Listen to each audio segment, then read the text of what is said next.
Hello friends, welcome to smile talk paramedical channel. Friends, ಈಗಾಗಲೇ ನೀವು option ಎಂಟ್ರಿಗಳನ್ನು ಮಾಡಿದ್ದೀರಿ. ಜಿಯಲ್ಲೇ ಕೂಡ ನೀವು ಆಪ್ಷನ್ ಎಂಟ್ರಿಗಳನ್ನು ಮಾಡಿದ್ದೀರಿ.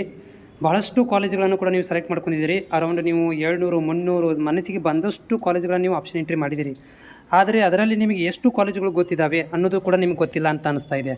ಯಾಕಂದರೆ ಭಾಳಷ್ಟು ವಿದ್ಯಾರ್ಥಿಗಳು ನನಗೆ ಇನ್ಸ್ಟಾದಲ್ಲಿ ಟೆಲಿಗ್ರಾಮ್ದಲ್ಲಿ ಮೆಸೇಜ್ ಹಾಕಿರುವಂಥದ್ದು, ನಾವು ಆಪ್ಷನ್ ಎಂಟ್ರಿ ಮಾಡಿದ್ದೇವೆ ಬಟ್ ಅದು ನಮಗೆ ಗೊತ್ತಿಲ್ಲ ಎಕ್ಸಾಕ್ಟ್ಲಿ ಅಲ್ಲಿ ಏನು ಫೆಸಿಲಿಟಿ ಇದ್ದಾವೆ ಅಂಥೇಳಿ. ಬಟ್ ನಾನು ರಿಯಾಲಿಟಿಯಾಗಿ ಹೇಳ್ತಾ ಇದ್ದೀನಿ, ನೀವು ಆಪ್ಷನ್ ಎಂಟ್ರಿ ಮಾಡೋದು ದೊಡ್ಡದಲ್ಲ. ಆಪ್ಷನ್ ಎಂಟ್ರಿ ಮಾಡಿದ ಮೇಲೆ ಇನ್ ಕೇಸ್ ಆಫ್ ಆ ಕಾಲೇಜಲ್ಲೇ ಸಿಕ್ಕರೆ ನಿಮ್ಗೆ ಏನು ಮಾಡ್ತೀರಾ? ಇನ್ ಕೇಸ್ ಆಫ್ ನೀವು ಒಂದೊಂದು ವಿದ್ಯಾರ್ಥಿಗಳು 700 300 ಕಾಲೇಜುಗಳನ್ನು ಆ್ಯಡ್ ಮಾಡಿದ್ದೀರಿ.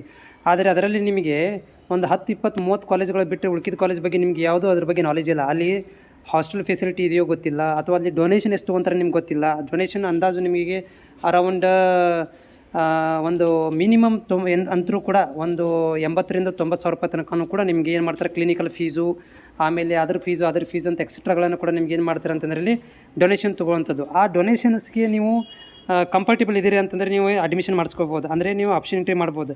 ಇನ್ ಕೇಸ್ ಆಫ್ ನೀವು ಆಪ್ಷನ್ ಎಂಟ್ರಿ ಇವಾಗ ಮಾಡೋದು ಇಂಪಾರ್ಟೆಂಟ್ ಅಲ್ಲ, ಆದರೆ ಅಲ್ಲಿ ಸೀಟ್ ಸಿಕ್ಕ ಮೇಲೆ ನೀವು ಹೋಗಿ ಅಡ್ಮಿಷನ್ ತೊಗೊಳ್ಳಿಲ್ಲ ಅಂತಂದರೆ ಅದು ನಿಮಗೇನಾಗ್ಬೋದು, ತುಂಬ ತೊಂದರೆ ಆಗ್ಬೋದು.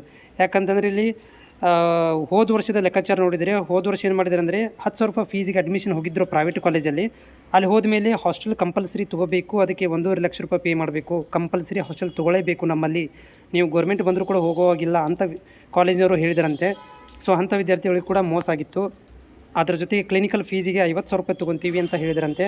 ಸೊ ಈ ರೀತಿಯಾಗಿ ಇರಬೇಕಾದ್ರೆ ನೀವು ಆಪ್ಷನ್ ಎಂಟ್ರಿ ಮಾಡ್ತೀರಲ್ಲ, ಸೊ ಇದು ನಿಮಗೆ ಡಿಸ್ಅಡ್ವಾಂಟೇಜ್ ಆಗ್ಬೋದು. ಹೀಗಾಗಿ ಸ್ವಲ್ಪ ನೀವು ಈಗ ಆಪ್ಷನ್ ಎಂಟ್ರಿ ಮಾಡಿದ್ದೀರಿ, ಅವೆಲ್ಲ ಆಪ್ಷನ್ ಎಂಟ್ರಿ ಮಾಡಿರುವಂಥ ಕಾಲೇಜ್ಗಳಿಗೆ ವಿಸಿಟ್ ಮಾಡಿ ಅಲ್ಲಿರುವಂಥ ಡೊನೇಷನ್ಸ್ಗಳ ಬಗ್ಗೆ ಮಾಹಿತಿ ತೊಗೋರಿ, ಅಲ್ಲಿರುವಂಥ ಎಕ್ಸ್ಟ್ರಾ ಫೀಸ್ಗಳ ಬಗ್ಗೆ ಮಾಹಿತಿ ತೊಗೋರಿ, ಅಲ್ಲಿರುವಂತಹ ಹಾಸ್ಟೆಲ್ ಕಂಪಲ್ಸರಿ ನಾವು ನಿಮ್ಮಲ್ಲಿ ತೊಗೋಬೇಕಾ ಅಥವಾ ಇಲ್ಲವೋ, ಇದ್ದರೆ ಕೂಡ ಎಷ್ಟು ಫೀಸ್ ಆಗುತ್ತೆ, ಹೌದಾ, ಅದನ್ನು ಕೂಡ ನಿಮಗೆ ಸೆಟ್ ಆಗಬೇಕಲ್ಲ.